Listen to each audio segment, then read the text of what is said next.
Good morning students. आज हम लोग ऊष्मा का स्थानांतरण नामक चैप्टर पढ़ेंगे। तो आइए इसको समझते हैं कि ऊष्मा का स्थानांतरण कैसे होता है। तो ऊष्मा के किसी एक वस्तु से दूसरी वस्तु में अथवा किसी वस्तु में एक स्थान से दूसरे स्थान पर जाने को ऊष्मा का स्थानांतरण कहते हैं। इसकी तीन विधियां हैं। कौन कौन सी? पहली चालन है, दूसरी संवहन है तथा विकिरण है। तो आइए देखते हैं चालन क्या होता है। कि जब किसी वस्तु के विभिन्न भागों में तापांतर होता है, यानी कि उसके अलग अलग भाग में अलग अलग ताप होता है, तो वस्तु के ऊंचे ताप वाले कण अपने निकट के अपेक्षाकृत नीचे ताप वाले कणों को परस्पर संपर्क से ऊष्मा देते हैं। अतः ऊष्मा ऊंचे ताप वाले भाग से नीचे ताप वाले भाग की ओर जाने लगती है। ऊष्मा के स्थानांतरण की इस प्रक्रिया को, जिसमें वस्तु के कण अपने स्थान से नहीं हटते, उसे चालन कहते हैं। तो इसमें आप लिखेंगे जो वो वहीं से लिखेंगे कि ऊष्मा के स्थानांतरण की इस प्रक्रिया को, यहाँ से, जिसमें वस्तु के कण अपने स्थान से नहीं हटते, चालन कहते हैं। आप देखे होंगे कि जैसे आग में अगर हम कोई लोहे का एक सिरा डाल देते हैं तो उसका दूसरा सिरा धीरे धीरे गर्म हो जाता है। तो ये चालन का उदाहरण है। एक उदाहरण यहाँ भी दिया कि जब हम धातु के छड़ के एक सिरे को आग में रखते हैं तो ऊष्मा छड़ के गर्म सिरे से चालक द्वारा ठंडे सिरे की ओर जाने लगती है। फलतः कुछ देर के बाद दूसरा सिरा भी गर्म हो जाता है। तो ठोस में ऊष्मा का स्थानांतरण चालन द्वारा होता है। अब इसको अणुगत सिद्धांत के आधार पर भी हम समझ सकते हैं कि प्रत्येक ठोस के अणु अपनी साम्य स्थिति के दोनों ओर कंपन करते रहते हैं। जब किसी छड़ का एक सिरा गर्म किया जाता है तो उस गर्म सिरे के अणु ऊष्मा लेकर गर्म हो जाते हैं और उनके कंपन का आयाम बढ़ जाता है।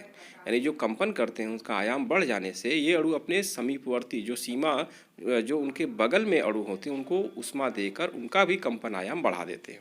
इस प्रकार प्रत्येक अणु अपना स्थान छोड़े बिना अपने बगल के अणु को ऊष्मा देता जाता है और इस तरह से ठंडे सिरे की ओर ऊष्मा पहुँच जाती है।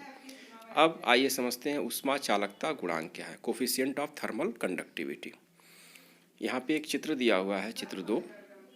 इसमें देख सकते हैं कि एक कोई पदार्थ की छड़ है जिसके समांतर फलक में प्रत्येक का जो इसमें उसका क्षेत्रफल है वह a है और उसके बीच की दूरी l है। इसमें a छपा नहीं है तो आप इसको a मान लेंगे। ये जो q और q दिख रहा है ये सिरा, इसका क्षेत्रफल यानी इसका परिच्छेद क्षेत्रफल या क्रॉस सेक्शनल एरिया a है, उनके बीच की दूरी l है। यदि दोनों फलकों के ताप भिन्न भिन्न हों, अगर दोनों फलकों, मान लिया कि एक θ1 डिग्री सेल्सियस है, दूसरे पे θ2 डिग्री सेल्सियस है, यदि दोनों फलकों के ताप भिन्न भिन्न हो तो ऊष्मा ऊंचे ताप वाले फलक से नीचे ताप वाले फलक की ओर चालन द्वारा स्थानांतरित होनी रहती है। तो जब कि आदर्श स्थिति में छड़ के पार्श्व पूर्णतः ऊष्मारोधी है, ताकि छड़ के पार्श्वों से संवहन तथा विकिरण द्वारा बाहर की ऊष्मा नगण्य मानी जा रही है, यानी उसके और बाकी तरफ से ऊष्मा बाहर की तरफ नहीं जा रही है। तो ऊष्मा फलकों के लंबवत संचरित होती है। ये आपको दिखाई दे रहा होगा, लंबवत इस तरह से संचरित होती है या इस तरह से ट्रांसमिट होती है।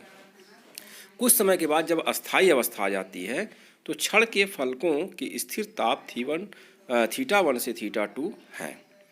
अब छड़ का ताप दूरी के साथ एक समान रूप से θ1 से θ2 तक घटता है, यानी θ1 इज ग्रेटर देन θ2, यानी θ1 उच्च ताप पे है, θ2 निम्न ताप पे है। तो छड़ के θ1 सिरे पर ऊष्मा भंडार एक नियत दर पर ऊष्मा की आपूर्ति करता है, यानी एक रेट से वह ऊष्मा को क्या करेगा, एक सिरे से दूसरे सिरे की ओर ट्रांसफर करेगा। तो छड़ से स्थानांतरित ऊष्मा उसी दर से दूसरे सिरे की ऊष्मा को आपूर्ति करता है। लिखना आपको जो हाईलाइटेड पार्ट है वो लिखना है।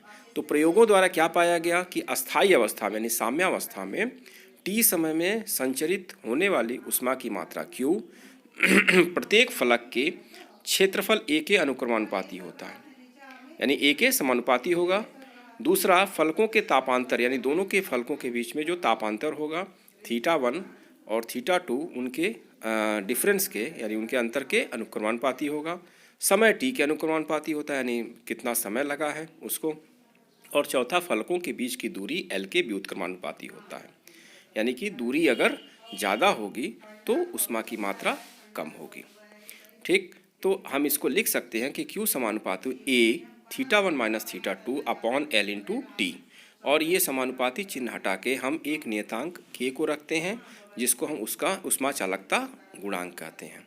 अब क्षण की अस्थायी अवस्था में क्षण के प्रत्येक सिरे में जितनी ऊष्मा पिछले परिच्छेद से मिलती है वह समस्त ऊष्मा अगले परिच्छेद को दे दी जाती है। यानी जितना ऊष्मा आएगी वो उतना अगले को क्या कर देगी, अगले को ट्रांसफ़र कर देगी, बशर्ते कि बाकी उसके जो भी उसके पार्ट है उससे ऊष्मा का विकिरण द्वारा कोई नुकसान नहीं हो रहा है।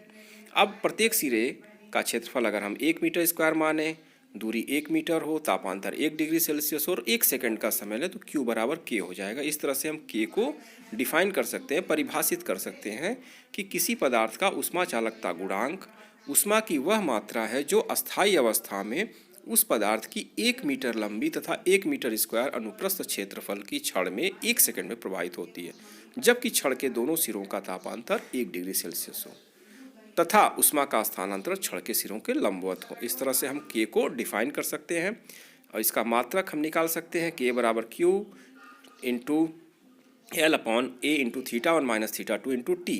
तो K का मात्रक हो जाएगा किलो कैलोरी प्रति मीटर प्रति सेकेंड डिग्री सेल्सियस। ठीक है, इस तरह से इसका बीमित सूत्र भी ml T to the power -3 और θ टू दी पावर -1